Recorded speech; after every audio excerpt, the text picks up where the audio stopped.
تو میری درخواست ہے کہ اس وقت زکوٰۃ کا سب سے زیادہ حقدار وہ طبقہ ہے جن کے گھر میں فاقے ہیں اور چولہے نہیں جل رہے، چونکہ روز کی تازہ کھاتے تھے۔ اس وقت ہمارے غریب بہن بھائی وہ سب سے زیادہ آپ کی زکوٰۃ کے حقدار ہیں۔ کھول دو اپنے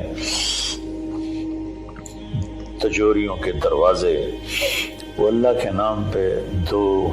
اس وقت آپ کی زکوٰۃ، صدقات، خیرات ساری کی ساری ان کو جاتی، کھانے بنا بنا کے بھیجو، راشن کے پیکٹ بنا کے بھیجو۔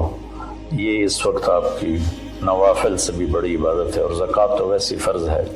تو اللہ تعالیٰ مجھے آپ کو اس رمضان میں زندہ بھی رکھے اور اس کے آداب کے مطابق ہمیں کام کرنے کی توفیق دے۔